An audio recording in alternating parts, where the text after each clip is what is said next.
Most shows these days are either straight plays or musicals. But before these Western theater types became the norm here, Philippine theater actually took on many different forms throughout the years. You're watching TFM's Theater 101. I'm Sandy, and this is 7 types of theater in the Philippines. Okay, we know there's a lot more than 7, but we wanted to start off with the types you may have already learned from class, or in some cases, may have even performed in school yourself. Number 1, the Sarswela. You might have heard of this theater type from the smash hit show Mula sa Buwan that described itself as a rock Sarswela.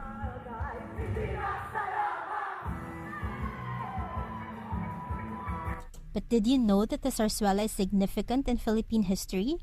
So significant, in fact, that the National Commission for Culture and the Arts, or NCCA, nominated it as a UNESCO Intangible Cultural Heritage in 2011. The Sarswela is a type of melodrama, usually in 3 acts, that uses both spoken and sung words. Despite originating from the Spanish Zarzuela, that's with a Z, the Sarswela actually ended up being an important tool to fight colonization. Sarswela companies were even shut down during the American occupation, and prominent playwrights such as Aurelio Tolentino and Pascual Poblete were arrested for staging Sarswelas with nationalistic undertones. Number 2, epic poetry. Epic poetry is considered by scholars as the highest point of Filipino folk literature, and it dates back to the pre-colonial period, way before the Spaniards came ashore. The usual topics are romance and adventure, and are commonly presented during festivals and gatherings such as weddings, baptisms, and wakes, basically whenever Filipinos gathered to mark special occasions. And talk about epic. Singers have been known to perform for hours at a time. As an example, you may have heard of Biyag ni Lamang, the national epic of the Ilocanos. It's also notable for being the first folk epic to be recorded in written form after being passed down from generation to generation.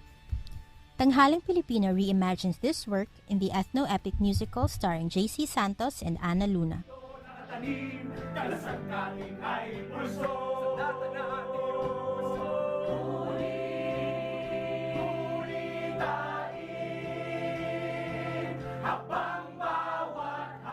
Number 3, Duplo. Were you ever part of the baliktasan in school? Well, you can trace back those Linggo ng Wika presentations to the Duplo.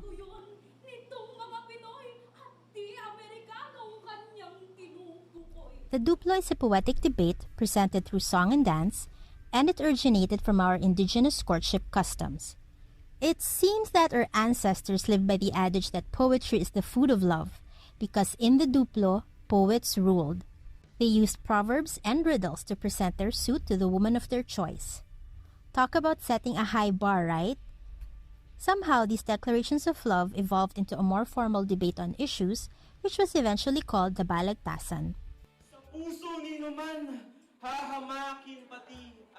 Number 4, the Moro-moro. For a time, one of the most popular types of theater in the Philippines was the Moros y Cristianos, which mostly depicted the conflicts between the Moors and the Christians.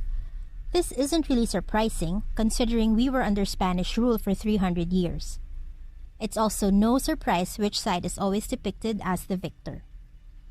Officially named by the NCCA as Moro y Cristiano street drama, and unofficially known by everyone else as Moro-moro, it's a street drama that usually lasts for several days, with themes like love and vengeance, and of course, the religious theme of Christians versus Moors rooted in the Crusades.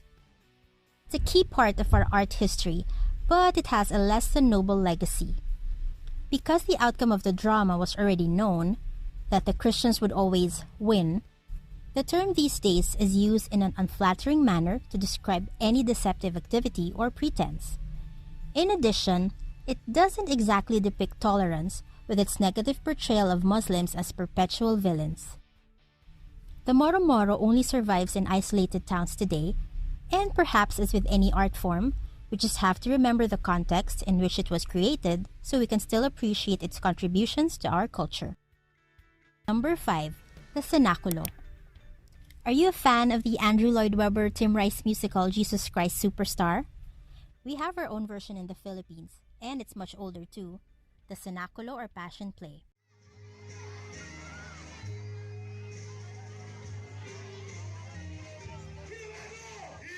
Being a largely Catholic country, it's no wonder that a lot of our performing arts stem from religious customs.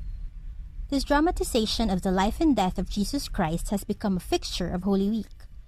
It's usually presented as a community activity with various types of performances. Sometimes it's presented through singing and recitation, also known as the Passion. Sometimes it's a simple street play or a procession, and sometimes it reaches technically sophisticated and modernized superstar levels. If you think about it, perhaps the most defining feature of the Filipino Senakulo is the blurring of the lines between art and religion. For most participants, being part of the Senakulo is not just a performance, it's devotion, which is a pretty radical thought. Number 6. Traditional folk dance. You know the names: Bandango, Tinikling, Singkil, Banga. We probably have as many folk dances as we have islands, with each culture contributing to this collective art form. And you've probably had to perform them too. You may remember the itik-itik, an improvised dance mimicking its namesake the duck, or the sakuting, performed with sticks that can hurt you if you don't get it right. And talking about getting hurt, is there anything scarier than having to dance the tinikling and making sure you don't break your ankles? Folk dances are some of the oldest types of theater we have, and they are an important part of our heritage. Come to think of it, are the kids still doing them these days?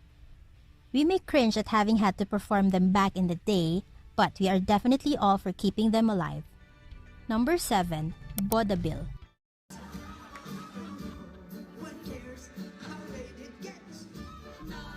It sounds like vaudeville, and it is. This is another American import during the pre-war era, but became uniquely Filipino with the localization of the name. Like its American counterpart, Bodabil featured a variety of short acts such as musical numbers, comedic and dramatic skits, and song and dance numbers. Popular Filipino artists such as Dolphy, the recently departed Anita Linda, and Atang Dalarama are all considered legends, and they all got their start in Bodabil. Bodabil has since been replaced with the movies as the #1 entertainment choice of Filipinos, but I guarantee you that you still see this performance regularly. Where, you ask? For better or worse, the most famous progeny of Bodabil is the television variety show. This video was based on an article written by yours truly, published on theaterfansmanila.com. You can find a link to the original article in the description down below. Over on TFM, we'd like to give you more of what you want. If this is something you enjoyed, or if you're hoping for other types of theater-related videos like this from us, just leave us a comment and don't forget to subscribe. You'll really be helping us out.